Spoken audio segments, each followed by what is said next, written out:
પછી આપણા વચમાં કેન્દ્રમાં છે. એમાં જો શિક્ષક અને વાલી ઉત્સાહી હશે અને વિદ્યાર્થી કોઈ પણ પ્રકારનો રસ ના લે તો પણ આપણે રિઝલ્ટ પ્રાપ્ત કરી શકતા નથી. વિદ્યાર્થી અને શિક્ષક આ બંને ઉત્સાહી છે પણ વાલી એમાં કોઈ પણ પ્રકારનો રસ લેતો નથી તોય પણ આપણે પરિણામ મેળવી શકતા નથી. ત્રણેયનો સંગમ થાય શિક્ષક, વિદ્યાર્થી અને વાલી તો જ આપણે કોઈ પણ બાબતમાં પરિણામ મેળવી શકીએ છીએ. વિદ્યાર્થી અને વાલી પણ ઉત્સાહી હોય, શિક્ષક પણ રસ ના લેતા હોય તોય પણ આપણે પ્રાપ્ત કરી શકતા નથી શિક્ષણ. એટલે ટૂંકમાં આ ત્રણ વસ્તુ તમારા બાળકના પરિણામ માટે આ ત્રણ વસ્તુ જરૂરી છે. ત્રણેયનો સંગમ હશે તો જ આપણે પરિણામ મેળવી શકીશું. બધી જ જગ્યાએ લોકડાઉન થયું એટલે સરકાર દ્વારા આપણને ઓનલાઈન શિક્ષણ આપણને ગમતું નથી, વિદ્યાર્થીઓ અને વાલીઓને પણ ગમતું નથી, પણ બાળકોનું શિક્ષણ ના બગડે, કંઈક ને કંઈક નવું એનું શીખતા રહે એટલા માટે આપણે ઓનલાઈન સુવિધા ચાલુ કરી. એમાં ઘણી બધી એપ્લિકેશનો આપણે હતી. તો છેક 2020 થી સતત આપણે ઓનલાઈન ક્લાસ ચાલુ છે. 2 વિદ્યાર્થીઓ જોડાય, 3 વિદ્યાર્થીઓ જોડાય, 5 જોડાય કે 7 જોડાય, પણ અમે તમામ 2 વિદ્યાર્થીઓ ક્લાસ ચાલુ છે.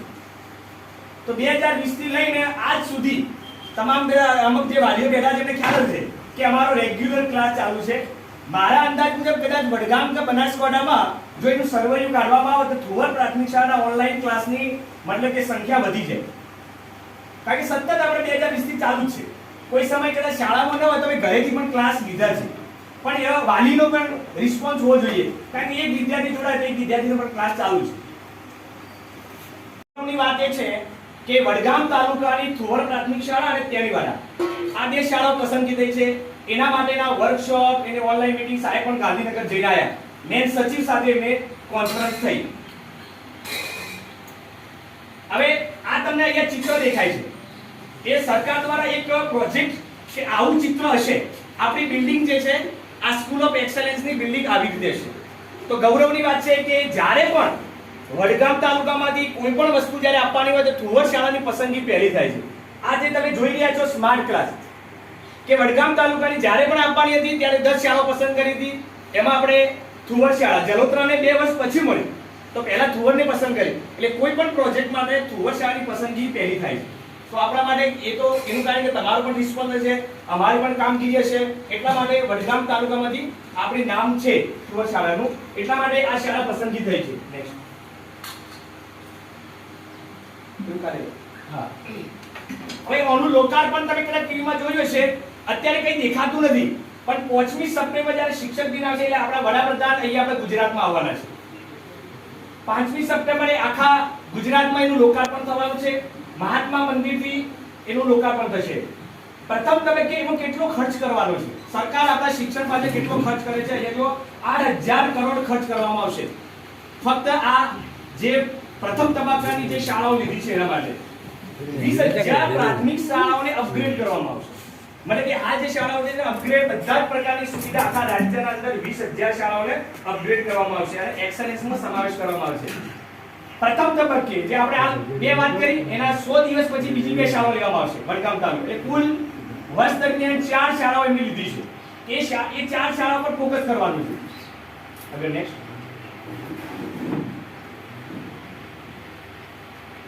આવશે બધી સ્કૂલોની અંદર ધીમે ધીમે, પણ હાલ આપણી શાળાની પસંદગી થઈ છે. ઓકે, તો એમાં શું સુવિધાઓ છે એ ખાસ જે પ્રાપ્ત માહિતી અમને જે મળી છે, જે અત્યારે મીડિયામાં પણ મળે છે કે એમાં તો ભવિષ્યના અંદર આ જે સ્કૂલ ઓફ એક્સેલન્સ ને જે બાળક જે છે ઓગણવાડીથી પ્રવેશ કરશે તે છે 12મા ધોરણ સુધી એનું શિક્ષણ મળશે. આ એક સંભાવના એવી વ્યક્ત કરવામાં આવી છે અને ખાસ તો આપણે કેજીબીવી છે. કેજીબીમાં અહીંયા 12મું ધોરણ એમને રેસિડેન્સ છે એટલે આપણે શક્યતાઓ વધારે છે કે આપણને 12મા ધોરણ સુધી પણ શાળા આપી દે. એટલે 1 થી 8 નું કેમ્પસ તો અમે લોકો જે 9મા થી લે ઉપરના એ બીજો સ્ટાફ હશે, એ પણ માધ્યમિકની જે ક્વોલિફિકેશન જે લાયકાત હશે એના ટીચરો અલગ હશે, પણ શક્યતા એવી છે કે ભાઈ 1 થી 5 સુધીનું કેમ્પસ કરવાનું છે. હવે એમાં શું થશે કે અહીંયા 1 થી 12 આજુબાજુની જે પણ શાળાઓ છે, પહેલા કદાચ તમને એવું ખ્યાલ છે કે ભાઈ 1 થી 5 શાળા જે સંખ્યા ઓછી હોય તો એને બંધ કરવાની. એટલે એમાં કેટલોક વિરોધ થયો હતો. એટલે આ લોકોએ એવું કર્યું કે ભાઈ મોડલના અંદર એક એવી શાળા બનાવો કે ઓટોમેટિક એ ગામના બાળકો અહીંયા જ ભણવા આવે. એને બંધ જ ના કરી, ઓટોમેટિક એ સંખ્યા અહીંયા આવી જાય કારણ કે અહીંયા બધી સુવિધા મળતી હોય. બરાબર, એટલા માટે આ એક સરકારનો પ્રોજેક્ટ ધીરે ધીરે વચમાં એક આજુબાજુ દરિયાનું પાણી, વચમાં એક ટાપુ હતો. એવી રીતે એક ટાપુ તરીકે આ થુવર પ્રાથમિક શાળાને વિકસાવવાનું સરકાર દ્વારા નક્કી કરવામાં આવ્યું છે. અહીંયા વિષય શિક્ષકો તો હશે, પણ સાથે સાથે 5 વધારાના પેરા શિક્ષકો, વધારાના એક્સ્ટ્રા કોચિંગ માટેના, કે જેમાં રમત ગમત માટેના CPL શિક્ષક આખા અલગ છે. બધી જ વસ્તુઓમાં એમાં એવું નહીં કે બધા જ બાળકો ડોક્ટર કે વકીલ કે મોટા પ્રોફેસર બને. દરેક બાળકના અંદર અલગ અલગ ખાસિયત હોય. કોઈને રમત ગમતમાં આગળ વધી શકે. તમે મીડિયા વખતે એક નીરજ ચોપડા કરીને અત્યારે આપણે ભાલા ફેંકમાં, એ ભલે એને ગણિતમાં 0 હોય, પણ આખા દેશમાં અત્યારનું નામ ચાલે છે, આખી દુનિયામાં. પછી એક જ અત્યારે આપણે છત્તીસગઢનો એક નાનો એક છોકરો છે, એને ખાલી એક ગીત ગાયું ખાલી, તો એને સામેથી મુખ્યમંત્રીને મળવા ગયા કે સરસ ના, તો એને અત્યારે એટલી બધી, એના ઘરે બિલકુલ ગરીબ હતો, તો સરકાર દ્વારા એટલી બધી સુવિધા, એટલે એને ભલે ભણવામાં એને ન હોય, પણ એ સંગીતમાં સારું ગાઈ શકે છે, સારું રમી શકે છે. તો એ માટે કે જે શાળાના અંદર જે બાળકને જે રસ હોય, તો એમાં એને આગળ વધારવા માટેની સ્કિલ એ આ સ્કૂલ ઓફ એક્સલન્સમાં આવશે. પછી આર્ટ એટલે ચિત્ર કોચિંગ, અલગ અલગ પ્રકારનું કોચિંગ આ સ્કૂલ ઓફ એક્સલન્સમાં આપવામાં આવશે. આ તમે ચિત્રમાં જોઈ શકો કે આ મુજબનું પુસ્તકાલય છે, વિજ્ઞાન લેબ આખી સ્પેશિયલ અલગ આવશે. સ્માર્ટ ક્લાસ, અત્યારે આપણા શાળાના અંદર 2 સ્માર્ટ ક્લાસ છે, તો એના માટે આપણે ઘણી બધા ક્લાસમાં થાય, તો આ રીતે સરસ રીતે આપણે મતલબ કે ચોકનો ઉપયોગ ન કરવો પડે અને સ્માર્ટ ક્લાસની બધી જ વિગતો અંદર આવે. તો હવે 1 થી લઈ અને જે પણ 8 ક્લાસ હોય તો 8 સુધી, ત્યાં તો 12 થશે તો 12 સુધી દરેક ક્લાસમાં આવા સ્માર્ટ ક્લાસ છે. પહેલા ધોરણનું પણ બાળક આ સ્માર્ટ ક્લાસથી ભણશે. આજે પણ આપણે 2-3 મતલબ કે અંદર ટીવીની સુવિધા કરી દીધી છે, પણ આવા સરકાર દ્વારા દરેક ક્લાસમાં આવશે. હવે અંદાજ લગાવી શકો કે આ એક રૂમનો ખર્ચ સરકાર દ્વારા 1 લાખથી પણ વધારે છે. આ પ્રોજેક્ટર, આ લેપટોપ, પછી આ ટોટલી એક શાળાના અંદર 1 લાખ રૂપિયાની એક જ રૂમના અંદર આ સુવિધા આપણને મળે છે. હવે ખાનગી શાળાઓને પણ ટક્કર મારે એવી આ સ્કૂલ ઓફ એક્સલન્સ બનાવવાનો એમનો યોજના છે. તો આ કોમ્પ્યુટર લેબ પણ આ રીતે અલગ એનો ક્લાસ આવશે. હવે આ બધી વસ્તુ આપણે ત્યારે શક્ય, આ ભૌતિક સુવિધાની વાત કરી, પણ આપણે એની સાથે સાથે અત્યારે તો અમને એક જ વસ્તુ, ભૌતિક સુવિધા તમને આપવામાં આવશે, પણ તમારે બાળકોનું રિઝલ્ટ લાવવાનું છે, તો જ એના આધારે અમે બીજા પ્રોગ્રામો જે છે આપી શકીશું. તો સ્કૂલ ઓફ એક્સલન્સ કે શાળામાં અભ્યાસ કરતા બાળકોને વધારેમાં વધારે આવડે, એટલે કે એકમ કસોટી તમને ખબર છે કે આ મુજબની એકમ કસોટી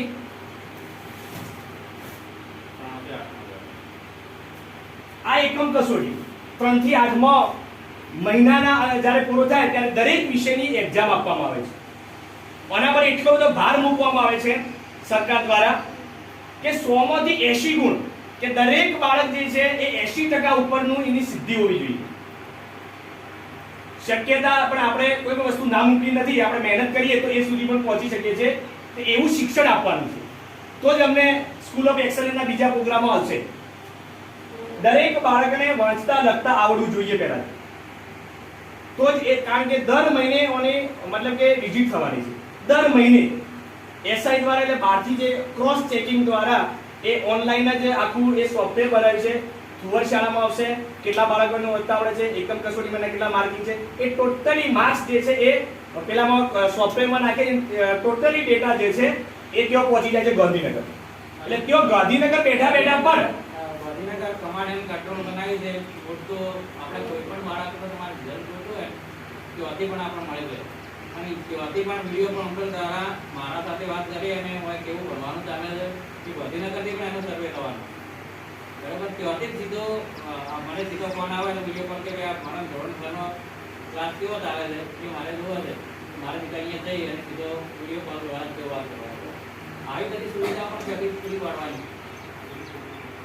એક બાળકનો ડેટા તે ગાંધીનગર સર્ચ થાય છે કે ભાઈ થુવર તો એને આખી યુનિક આઈડી 18 અપનાવે છે, એ નાખે એટલે આખા બાળકના કેટલું એનું રિઝલ્ટ છે એ પણ ત્યાં ગાંધીનગરથી દેખી શકાય છે. અને ખાસ તો આ સ્કૂલ ઓફ એક્સલન્સ આખો અલગ જ એમને રૂમ બનાવ્યો છે, કેટલા શાળાઓને જ એમને જોવા જોઈએ. તો એ માટે અમારે ખાસ એના ઉપર કે બાળકને વાંચતા લખતા એક તો આવડવું જોઈએ. સ્કૂલ ઓફ એક્સલન્સ વાલીઓએ તમારે શું કરવાનું છે ખાસ, કે દરેક, અત્યારે તો શેરી શિક્ષણ આપણે ચાલતું હતું, પણ હવે આપણે તમારી મંજૂરીથી શાળાના અંદર વર્ગો ચાલુ કરીએ તો હવે એને સમયસર જે છે એ શાળામાં મોકલવાના છે. પછી જ્યારે ઓનલાઈન ક્લાસ હોય ત્યારે પણ એને સમયસર જોડવાના છે. એક વસ્તુ તો મતલબ કે બાળકની હાજરી હશે તો કંઈક થશે. આજે તમે પણ વાલી અહીંયા બેઠા છો, આજે કોઈ વાલી એવું કર્યું કે શિક્ષકને ફોન કરીને પૂછ્યું કે મારા બાળકનું શિક્ષણ કેવું છે? કોઈ વાલી એ બાળકની મતલબ કે ફોન કરીને પૂછ્યું કે મારા બાળકનું શિક્ષણ કેવું છે? લગભગ કોઈ નથી. ક્યારે આ બાબતનો ફોન કર્યો હોય કે ભાઈ અમારા બાળક જે છે એકમ કસોટી માર્ક્સ કેટલા છે, એનું રિઝલ્ટ કેવું છે? કોઈ લગભગ નથી. હે? તમારા અંદર એક સિસ્ટમ થઈ શકે છે જેવી રીતે આપણા મદ્રસાના અંદર અમે એક સિસ્ટમ ચલાવતા હોય છે બરાબર કે ભાઈ પૂરેપૂરી જે બચ્ચાની હાજરી હોય હા. એને 1000 રૂપિયા ઇનામ પેલું સામે જુઓ, હા. એ જુઓ માર્ચ 2000 જૂન 21 સ્ટાર સ્ટુડન્ટ એ 8મા ધોરણમાં પ્રોજેક્ટ ચાલુ છે. એ જૂન મહિનામાં 3 વિદ્યાર્થીઓ જે છે એ પૂરેપૂરી હાજરી, ઓનલાઈન ક્લાસમાં હાજરી ની ટકાવારી, એ 3 વિદ્યાર્થીઓ જુલાઈમાં અને જૂનમાં. હવે એનું આગળ જઈને ઓગસ્ટ સુધી બાળકો પણ જોવે, એની સ્પર્ધા થાય કે મારે પણ આવો ફોટો આવવો જોઈએ. દર મહિનાના અંતે આખું સર્વેયું કાઢીએ કોની હાજરી છે. અત્યારે તો ઓનલાઈન છે, ઓનલાઈન પૂરીએ છીએ. બરાબર, એટલે એ ખાસ એ તો થશે. આ જે છે કે તમે કીધું એ તો સારું છે. એના અંદર ઇનામ વિતરણ આ તો હા, ઇનામ વિતરણ થાય. હા, ઇનામ વિતરણ થાય તો ઇનામથી છોકરાના ઇનામ વિતરણ કરીએ છીએ. પણ હાજરી પૂરેપૂરી અને એનો વાલી પણ જાગૃત 100% ઇનામ વિતરણ કરીએ છીએ. આ દરેક બાળક ઇનામ અમે જે પણ ફૂલ અને ફૂલની પોકડી હા. કે એના રિઝલ્ટ સેવટની અમે પેન આપીને એને આમ તો બિરાજીએ છીએ એમ. માસ્ટર ઇનામ એટલે પહેલો નંબર, બીજો નંબર, ત્રીજો નંબર એવી રીતનું અલગ-અલગ ઇનામ આપશો તો ઇનામ 100% એ તો પ્રોત્સાહન, એક પરિણામ મેળવવાનું માત્ર એક જ હથિયાર પ્રોત્સાહન. હા. પણ ક્યારે વાલી બાળકનું મોકલશે, વાલી થોડો રસ લેશે તો કોક થશે બાળકનો. બરાબર, એ તો હવે બીજું ઓનલાઈન જ્યારે બાળક ઘરે આવે, કારણ કે અમુક જ કલાક તો અમારા જોડે રહે છે, મોટા ભાગના કલાકો તો તમારા જોડે છે. તો બાળક ઘરે આવે એટલે પૂછવાનું કે ભાઈ આજે મતલબ કે શાળામાં શું ક્લાસ ભણ્યા, શું ભણ્યા આજે, ઘરે કોઈ લેસન આપ્યું ના હોય તો તમે અત્યારે તો WhatsAppમાં બધા સાહેબ પહેલા તો આપણે ગ્રુપો બનાવી દીધા, દરેક શિક્ષકનો નંબર તમારા જોડે આવી ગયો, તો એને તમે પૂછી શકો કે લેસન આપીને. કે ઘણી બાબતો એવું છે કે મોટા ધોરણના વિદ્યાર્થીઓ ગ્રુપમાં મૂકીએ પણ વિદ્યાર્થીને પહોંચતા જ નથી, એ ડિલીટ જ કરી દે કે મારા વાલીને બતાવવું જ નથી. બરાબર, એટલે આવું બધા તમે એને પૂછો કે કોઈ લેસન આપ્યું છે, લેસન પછી વાંચન કરવા બેસ, પછી આપણે એક એપ્લિકેશન પણ આપી છે, એ પણ ચર્ચા કરીશું. તો આવી જે છે એ 5 કે 10 મિનિટ તમારા બાળક સાથે તમે વિતાવો. અત્યારે તો ટેકનોલોજી આપણે બાળકના કામે આપણે જ્યારે આવીએ ગમે એટલે મોબાઈલ લઈને આપણે બેસી જઈએ, બાળક બેસી જાય, શું કરે છે એ કોઈ ધ્યાન આપણે પર રાખે. તમે કે હું બધાને પહોંચીને એવું છે કે આપણે આવીએ ગમે એટલે સીધા મોબાઈલ લઈને બેસી જઈએ. તો ઘરે 5 મિનિટ કે 10 મિનિટ પણ આપણે બાળકો સાથે ચર્ચા કરીએ કે ભાઈ શાળામાં તારું એકમ કસોટીનું પરિણામ શું છે. આ બધી બાબતો 5 મિનિટ પણ બાળક સાથે વાપરવી. એકમ કસોટીઓ દર મહિને એકમ કસોટી આવે છે અને આમાં જ લખવાનું હોય છે. અત્યારે તો કોરોનાની પરિસ્થિતિમાં અમે પેપર આપીને ઘરે લખતા, હવે ઘરે બાળક શેમાંથી લખે છે એનું પણ હવે જ્યારે શાળા ચાલુ થશે ત્યારે એને અહીંયા બેસીને જ લખવાનું થશે. અને પછી અહીંયા વાલીની સહી પણ આવે છે, વાલીની સહી આવે છે. ત્યારબાદ અહીંયા સૂચનો પણ હોય છે. અત્યારે તો અમારા જે બાળકે લખ્યું એના કરતા અમારા સૂચન વધારે મારવાના હોય છે રેડ પેનથી, કે એકાદ પ્રશ્નમાં એને ભૂલ કરી તો શું ભૂલ કરી એ પણ અમારા સૂચનમાં આના પણ ગુણાંકન થાય છે. એટલે એ સૂચન શું છે, બાળકને કયો કચાશે કે એ પણ તમે જુઓ, કારણ કે લગભગ તો મોટા ભાગે તો ભણેલા હશે બધા વાલીઓ, કારણ કે ગુજરાતીમાં તો સૂચન આપણે વાંચી શકીએ. તો એના વિશે પણ આપણે ચર્ચા કરવાની છે. ઓછા આવતા હોય તો કોઈ પણ બાળકને આપણે શિક્ષા તો કરવાની જ નથી. તમે કે અમે હંમેશા બાળકને પ્રોત્સાહન આપીને જ આગળ વધારવાનું કે બેટા ભલે આ વખતે તને એવું થયું હોય તો આવતા વર્ષે થોડી મહેનત વધારે કર. તો ઓછા ગુણ આવતા હોય તો એને વધુ આવે એને પ્રોત્સાહન આપો. અમે તો અહીંયા પ્રોત્સાહન આપીશું, પણ તમે પણ ઘરે એને પ્રોત્સાહન આપો. આ પણ વાત થઈ એકમ કસોટી શિક્ષક દ્વારા તપાસવામાં આવે, જવાબ પેપર જોવું, શિક્ષકની જે સૂચનાઓ લખી, બરાબર, એ વાત સ્કૂલ ઓફ એક્સલન્સમાં અમારાથી થતા બધા જ પ્રયત્નો અમે મતલબ કે જે અમને જે પણ દરેકના શિક્ષકમાં અલગ અલગ સ્કિલ હોય એ પ્રમાણે ઉપયોગ કરશે. પણ થોડી જવાબદારી વાલીઓની પણ થાય છે, એટલા માટે આ સ્પેશિયલ વાલી મીટિંગ આ રાખી છે. આમ તો આપણે જો જનરલ ચર્ચા તેઓ કરતા હતા અને ચર્ચા કરીએ ને, પણ આ વખતે પ્રેઝન્ટેશન સાથે હકીકત એક એક પોઈન્ટ પર આપણે ચર્ચા કરીએ. તમારો સાથ સહકાર હશે તો જ આપણે શાળાને સ્કૂલ ઓફ એક્સલન્સ બનાવી શકીશું, નહીં તો અમે અને વિદ્યાર્થીઓ કંઈ નહીં કરી શકીએ.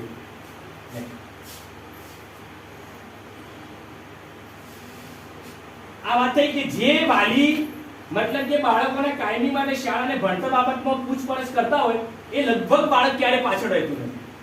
વાલી જેટલો ઉત્સાહી હોય એ તમારે ગમે ત્યારે એ બાળક એનો ઓટોમેટિક એમાં એ આવી જ જાય છે. તો એ ક્યારે પાછળ રહેતું નથી. તમે વાલી શિક્ષક સાથે ચર્ચા કરો કે એની ભૂલ છે તો એવું બાળક ક્યારે પાછળ રહેતું નથી.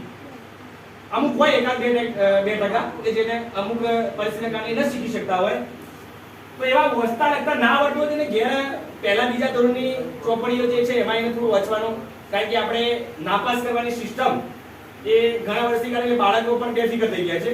આપણે કે આપણે પાસ થવાનું છે એટલા માટે એ 8મા ધોરણ સુધી આવી જાય. 5મામાં એક દિવસ હાજરી આપી હોય તો પણ એ પાસ થઈ જાય. હવે એ બાળકો સીધા 8મામાં આવી ગયા એમને કશું જે વસ્તા લગતા પણ ના આવડતું હોય એવું પણ એટલે ઘણા વાલીઓ કે આમાં તો વસ્ત જ નહીં, પણ એને પહેલા પણ હાજરી જુઓ, બીજામાં જુઓ, ત્રીજામાં એને હાજરી જ નથી બિલકુલ. એટલા માટે વસ્તા લખતા ના આવડતું એ બાળકને આપણે સ્પેશિયલ રીતે ઘરે પણ તમે મહેનત થોડી કરાવો તો આપણી ગામની શાળાને સ્કૂલ ઓફ એક્શન બનાવવા સાથ સહકાર તમે આપો એવી બધા પાસેથી અપેક્ષા. જાગૃત વાલી હશે તો જ હોશિયાર બાળક થશે. નેક્સ્ટ આ ખાસ ડિજિટલ રીતે જે આપણે ઇન્દ્રુએ વાત કરી કે બાળકોને મહિનાના અંતે પ્રોત્સાહન મળે તો આ વખતે એક પ્રોજેક્ટ ધોરણ 8માં આપણે એક ડિજિટલ એક એપ્લિકેશન બનાવી છે જેમાં દરેક બાળકને ખબર છે એમનો લોગિન આઈડી અને પાસવર્ડ. એમાં તમે ખાલી નાખશો એટલે આજે એ તમારો બાળક હાજર છે કે નહીં એ તમને ત્યાં દેખાઈ જશે. પછી એની મહિનાની હાજરી કેટલી છે એ પણ દેખાશે. પછી એને એકમ કસોટી જે છે એનું રિઝલ્ટ કેવું છે એ પણ દેખાશે. તો એક એપ્લિકેશન ધોરણ 8માં આપણે આપીએ છીએ.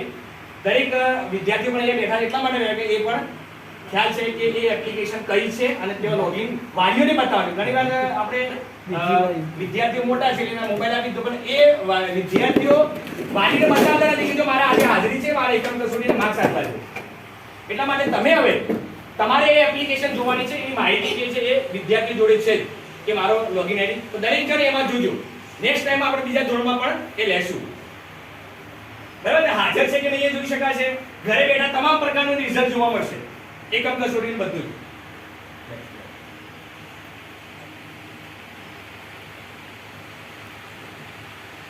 હા, ખાસ 8મા ધોરણમાં આ ચર્ચા કરવાની છે કે એનએમએસ પરીક્ષા. કેટલાક વાલીઓ કે અમારા છોકરાને પરીક્ષા નથી આપી, અમારા 1000 રૂપિયાની કઈ જરૂરત નથી. આ 1000 રૂપિયા માટે તો સવાલ નથી કે આ એનએમએસ પરીક્ષા એવી છે કે આઈએએસ ને આઈપીએસ જે મુજબની પરીક્ષા આપતા હોય એ મુજબની પરીક્ષા આ યોજાય છે. અને ધોરણ 6માં પીએસસી કરીને પરીક્ષા છે, ધોરણ 5માં નવોદય છે અને ધોરણ 8માં એનએમએસ ની પરીક્ષા છે. એમાં એને નોલેજ જે છે કે આપણે જે કોઈ પણ તલાટીમાં પરીક્ષા આપવા જતા હોય તો બીજી મોટી ભાઈ એ જ મુજબના પેપર આવે છે. દર વર્ષે આપણી શાળાના વિદ્યાર્થીઓ ભાગ લેતા હોય છે અને જે મેરિટમાં આવે તો મેરિટમાં આવવાથી એને ફાયદો એ થાય છે કે એક તો એને મહિને 1000 રૂપિયા મળે છે. મહિને 1000 રૂપિયા એને સરકાર દ્વારા શિષ્યવૃત્તિ મળવા જાય છે. જે હાલ 8મા છે, જ્યારે 9મા ધોરણમાં એને સરકારી શાળામાં એડમિશન લેવું પડશે અને 9માંથી 9, 10, 11 અને 12 આટલા વર્ષ સુધી દર મહિને એને 1000 રૂપિયા એના ખાતામાં આવશે. એટલે કુલ 48000 ભૂલ થઈ ગયા 48000 જેવી રકમ એને 4 વર્ષમાં એને મળશે. તમામ પ્રકારની જે છે એની તૈયારી માટે અમે પૂરેપૂરું એના એક્સ્ટ્રા કોચિંગ લઈએ છીએ. પુસ્તકો પણ અમારા તરફથી આપીએ છીએ. તો એની પણ પરીક્ષા જ્યારે 8મા ઓક્ટોબર અને નવેમ્બર મહિનામાં યોજાવાની છે. આ વખતે મોટા ભાગના 8મા ધોરણની પરીક્ષા આપવાની છે. એક્સ્ટ્રા એને અમે મહેનત પણ કરાવવાના છે. એના માટે ખાલી અત્યારથી જે વાલીઓ 8મા ધોરણમાં છે એટલા માટે કે એક તો આવકનો દાખલો જ્યારે એની તારીખ આવી જાય ત્યારે આવકના દાખલા માટે આપણે થોડું રખડવું પડતું હોય છે, પણ તારીખ વીતી જાય છે. તો એક તો આવકનો દાખલો એ તમારે કઢાઈ રાખવાનો છે. જાતિનું પ્રમાણપત્ર હવે હું આપી શકું છું. કારણ ગયા વખતે 8મા ધોરણમાં મતલબ કે કોરોનાની પરિસ્થિતિ હતી તો હું ખુદ જઈને તલાટી પાસે બધા લેતા આવ્યો. હું ખુદ જઈને તલાટી પાસે ભલે વાલીઓ ના પડી હોય પણ તમે મને આપી દો એમ કરી અમે ફોર્મ ભર્યા હતા. તો એમાં એક આપણે એક જ વિદ્યાર્થી આપણે 1 માર્ક્સ માટે આપણે વાઘાભાઈની દીકરી હતી 1 માર્ક્સ માટે આપણે મેરિટમાં રહી ગયા. એના અગાઉના વર્ષમાં પણ આપણે એક વિદ્યાર્થી મેરિટમાં આવ્યા. એના પણ એક વર્ષમાં એક વિદ્યાર્થી મેરિટમાં આવ્યા. એને 48 મતલબ કે 48 એટલે કે મહિનાના 1000 રૂપિયા એને મળે છે જે અત્યારે 9મા 10મામાં વિદ્યાર્થીઓ છે. તો આ ખાસ પૈસા માટે મત જો આપણે, એટલે બાળકને નોલેજ, એને અનુભવ મળશે. કોઈ આવી સ્પર્ધાત્મક પરીક્ષામાં જશે ત્યારે એને પરીક્ષાનો માહોલ જોશે, એટલે ભવિષ્યમાં એને કામ આવશે. ભલે 9મા તમે ભણાવો કે ના ભણાવો, પણ એક પરીક્ષાનો એને એક માહોલ દેખાશે. તો એક NMS ની પરીક્ષા 8મા ધોરણમાં આવે છે, એને આપવાની છે આપણે. જી શાળા વિશે આ એક એવી છે કે આ સુવિધા ફક્ત સરકારી શાળામાં ભણતા વિદ્યાર્થીઓ માટે છે. ધીરે ધીરે હવે સરકાર જે છે એ સરકારી શાળા પર વધારે મહત્વ આપ્યું છે. ખાનગી શાળાઓને ધીરે ધીરે એની જે ગ્રાન્ટ હોય, કોઈ એવી સુવિધા હોય, એ બધી બંધ કરી છે. એટલે આ જી શાળા એપ્લિકેશન એવી છે કે ફક્ત સરકારી શાળામાં અભ્યાસ કરતો હોય એ વિદ્યાર્થીને સુવિધા મળે છે. એમાં સરકારે કરોડો રૂપિયા ખર્ચ કરીને એપ્લિકેશન બનાવી છે. એમાં એપ્લિકેશનમાં છે શું? તો એ એપ્લિકેશનના અંદર જે તમારા ધોરણમાં જે વિદ્યાર્થી ભણતો હોય એનો આખો અભ્યાસક્રમ આવે છે. સરસ મજાનો અભ્યાસક્રમ અહીંયા મૂકેલો છે. અહીંયા શિક્ષક જે છે અહીંયા ભણાવશે, પણ એના ઘરે જઈને એના રિવિઝન માટે, એના પુનરાવર્તન માટે એ એપ્લિકેશનનો ઉપયોગ કરવાનો છે. હવે એ એપ્લિકેશન વિદ્યાર્થીએ કેટલો ઉપયોગ કર્યો, કયા વિષયમાં, એ પણ તમે એના અંદર પ્રોફાઇલમાં જોઈ શકશો. તો ભાઈ હું આ મારા દીકરાને મોબાઈલ આપું છું, ખરેખર ભણે છે કે કોઈ બીજું કરે છે? તો એ જ્યારે એ જી શાળા એપ્લિકેશનમાં પ્રોફાઇલમાં દેખાશે કે ગુજરાતીમાં 18 માંથી કેટલા વિડિયો એને ગુજરાતીમાં અભ્યાસ કર્યો, એ ટોટલી એની ટકાવારી દેખાશે. તો તમે પણ વિદ્યાર્થીને કહી શકશો કે ભાઈ જી શાળા તો ભણવા માટે તાર તો 0 છે, એ કઈ ઉપયોગ કરે નથી, તો મોબાઈલ લે છે પણ કઈ ઉપયોગ તો કરે નથી. એટલે એ જી શાળા એપ્લિકેશન એના માટે છે, ઘેર રિવિઝન માટે છે, અને સરસ મજાની એપ્લિકેશન બનાવી છે. એટલે દરેક મોટાભાગના હવે તો સ્માર્ટ મોબાઈલ છે જ આપણે, થોડા જે વાલીઓ જે છે કે એના મોબાઈલ નથી, એ વિડિયો જોવો તો નીચે મૂલ્યાંકન પણ છે. વિડિયો આપણે લગભગ બધાને અમે ઇન્સ્ટોલ કરી દીધું છે. લોગિન આઈડી જે મોબાઈલ આપે છે એ મોબાઈલ, અને પાસવર્ડ જે બધાને છોકરાઓને કીધું છે, છોકરાઓને ખબર જ છે મોટા ભાગે. હા, તો મોટાભાગની આપણે ચર્ચાઓ થઈ ગઈ. તો આવી સુવિધાઓ આપણે મળવાની છે, તો આપણે આ શાળામાં એને ભણાવવાનું પસંદ કરીશું. અત્યારે COVID-19 ની પરિસ્થિતિ છે, અમે શેરી શિક્ષણનું માઇક્રોસોફ્ટ ટીમ દ્વારા પણ વર્ચ્યુઅલ ક્લાસ લઈએ છીએ અને એ રીતે જોડવાના છે. પછી જ્યારે પણ જરૂર પડે વ્યક્તિગત રૂબરૂ પણ મુલાકાત અમે વાલીઓની કરતા હોઈએ છીએ. હા, હવે ખાસ કે ભાઈ વાલીનો સહકાર, એટલે આવી જ મીટિંગ કેટલા સમય પછી આપણે કરીએ, મહિનાના અંતે, 2 મહિનાના અંતે, 3 મહિનાના અંતે, એ તમારા પરથી મારે ફીડબેક જોઈએ છે કે આવી વાલી મીટિંગ, મતલબ કે હવે પછી શું થાય કે દરેક ધોરણમાં વેચાય તમારું બાળક અને એની પ્રોગ્રેસ શું છે એ રિપોર્ટ, એની આપણે ડિસ્કસ કરીએ. તો કેટલા સમય પછી આપણે આવી વાલી મીટિંગો કરીએ તો સારું રહે? કોઈ વાલી તરફથી? અને એનું વાલી મીટિંગ દર મહિને મારું મહિનાના પણ એન્ડમાં હા. 25 થી 30 તારીખ સુધી. બરાબર. મારે પણ ઈચ્છા છે કે ભાઈ જ્યારે થોડો સમય મળે એટલે 1 મહિના આપણે એનું રિઝલ્ટ શું છે, એની હાજરી શું છે, એ ટોટલી એક આખું તમે કાગળ જ આપી દેવા બાબા કે આ તમારા બાળકનો રિપોર્ટ કાઢો. તો બાળકને પણ કેટલું ભણ્યું, શું ભણ્યું, કેવું ભણ્યું, 100%. એ પોતાના વાલીને ખબર પડી શકે. તો મારું બાળક સ્કૂલમાં જાય છે, ભણે છે કે નથી ભણતું. અત્યારે લગ્ન કેવી છે બરાબર. અને પશુપાલન સાથે સંકળાયેલા છે, તો દરેક વાલીઓ ધ્યાન રાખતા હોય ના રાખતા હોય. બરોબર? દર meeting આપો, દર meeting. કોવિડની પરિસ્થિતિ ચાલુ છે એટલા બરાબર, પણ એના પછી અને ભાઈ વાલી મીટિંગ ના હોય તો તમે વાલી તરીકે પણ મહિનાના એન્ડમાં આપણે પૂછી શકીએ છીએ કે મારા બાળકની પરિસ્થિતિ શું છે. એ આપણે પૂછી શકીએ. સ્પેશિયલ કોઈ વાલી મીટિંગ હોય ને આવું એ તો જી શાળા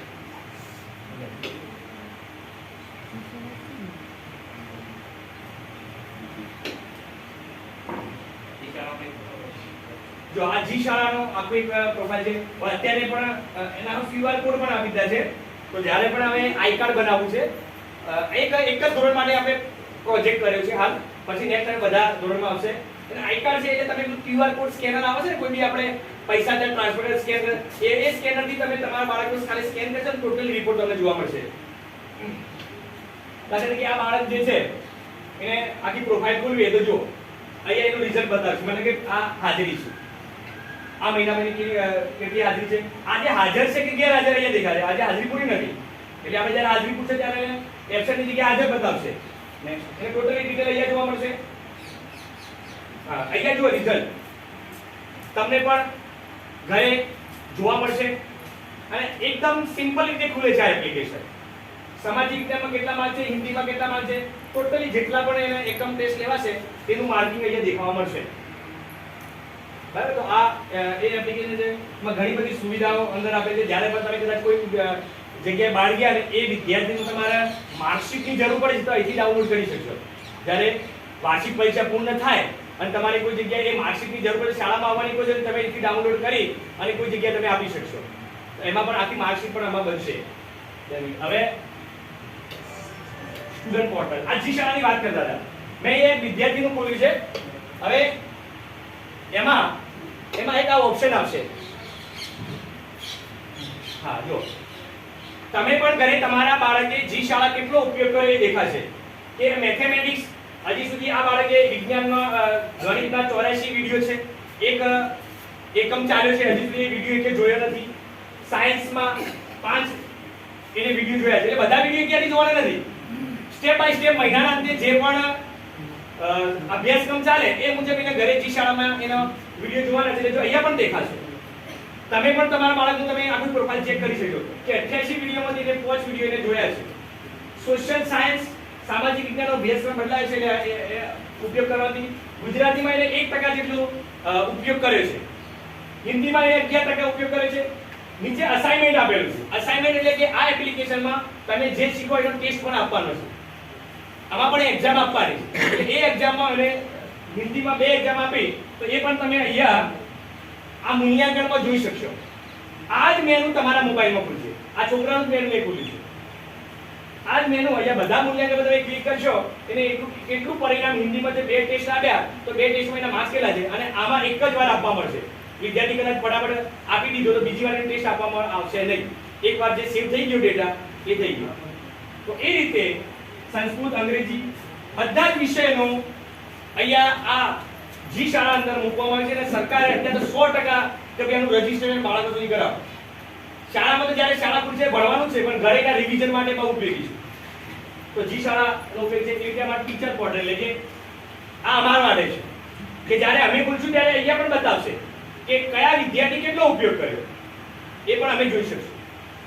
આના ટોટલી ડેટા ગાંધીનગર પર સેવ થાય છે. તો આ એક જી શાળા એનએમએસ ડિજિટલ રિપોર્ટ કાર્ડ માટેની એપ્લિકેશન અને સ્કૂલ ઓફ એક્સેલન્સ આ બધાની ચર્ચા કરી. હવે વિનંતી કરું આપણે આચાર્ય સાહેબને કે વિશે થોડા માર્ગદર્શન બીજું કરશે. પછી વાલી તરફથી જે પણ હોય વાલી બધા બેઠા છે, શાંતિથી સાંભળે છે. ખાસ તો મેં મોટા ભાગે તો આપણે ગોવિંદભાઈ સારી કાકા એ તો ઉપયોગ કર્યો ચાલુ બનવા જ છે.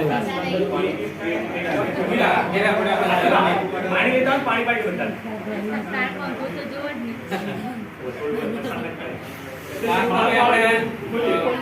વાત કરીએ એમ કે આપણે જી શાળા, સ્કૂલ ઓફ એક્સેલન્સ આ બધી જ વાતો આપણે અહીંયા આપણે કેટલા જણા આવ્યા છે, થોડા ઝઘડા થયા. આ વાત આપણા ઘેર સુધી પણ પહોંચાડવી જરૂરી છે. કારણ કે અહીંયા તો આપણે આવ્યા કેટલા 20 કે 25 જણા આવ્યા કે 30 જણા આવ્યા અને મોટા ભાગના આપણા 350 બાળકો છે. આ બાળકો સુધી બધી વાત પહોંચે તો એ સક્સેસ થાય.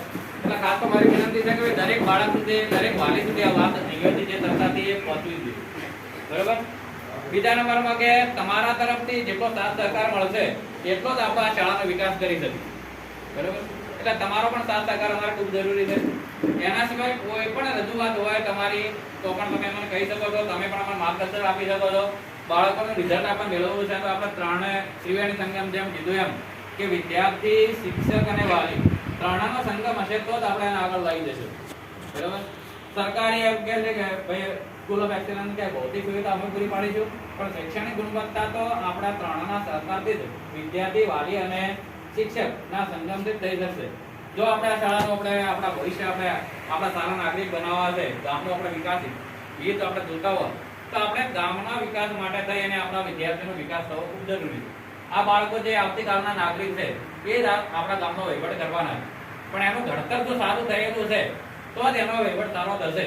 તો દરેકને વિનંતી છે કે આપણે શાળાની અંદર તમે જતા આવતા આવો અને જો પણ આપણે કોઈ પણ બાબતની અંદર તમારે મને કંઈ કહેવાનું થતું હોય કે સાહેબ આપ તમે આમ કરો છો પણ આ રીતે કરશો તો સારું રહેશે તો એ તમારા સૂચનો પણ આવકાર્ય છે. કોઈ પણ બાબતની કોઈ તમારા શાળા વિશેની કોઈ પણ વાત હોય તો અમારા સુધી તમે ધ્યાન દોરી શકો એટલી વિનંતી છે.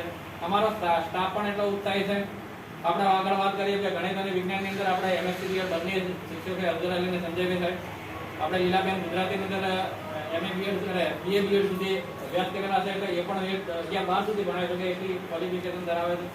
મનીષાબેન હમણાં આપણે સંજોગો સાથે ઇંગ્લિશ કહેતા હતા, પણ આપણે એ રજા ઉપર છે, એમના અંગત કારણો હતા, એમના બાળક કે નાનો હોય તમે આવી શકતા નથી, એટલે અંગ્રેજીને આપણે હાલ મોટી ખોટ પડે છે. પણ આપણે સંજયભાઈ સાહેબ આપણે નવા આવ્યા છે, તમને આપણે થોડો પરિચય ઓછો હશે. આપણે 12 સાયન્સ સાથે પીટીસી કરીને હાલ BA MA સુધી ભણેલા છે, એટલે અંગ્રેજીનો જવાબદારી હાલ આપણે 8મામાં સંજયભાઈ સાહેબને આપી છે, અને 7માની અંદર આ અંગ્રેજી હાલ પૂરતો અજયભાઈ સાહેબ લે છે, 6ઠાની અંદર સંજયભાઈ સાહેબ લે છે. બીજા વિષયો છે હિન્દી અને સંસ્કૃત અમે લીલાબેન કરીને આપણે એક વિભાજન કર્યું છે. આ રીતે કરીને બાળકનું આપણે શિક્ષણ ન બગડે એના માટે આપણે પ્રયત્નો કરતા હોઈએ છીએ. પણ આ પ્રયત્નો આપણે ત્યારે સક્સેસ કરી શકીએ કે ભાઈ હાલ આપણે જોઈએ છીએ કે કોરોના કાળની અંદર અમારા પણ જેટલી સત્તાઓ નથી એટલી તમારા વાલીઓ જોડે છે, બરાબર. એટલે તમે સાથે સાથે આપણે એક પણ એવું પણ કરી શકીએ મારા મતે કે આપણા ઘેર આપણે બાળકને ઓછામાં ઓછું 2 કલાકનું એને ભણતું કરો, બરાબર. આપણા મોટા ભાઈ બહેન છે કરાવો, અને અમારી કોઈ એવી ખામી હોય તો તમે પણ અમને કહી શકો છો. એવું નહીં કે જાહેરમાં કહીએ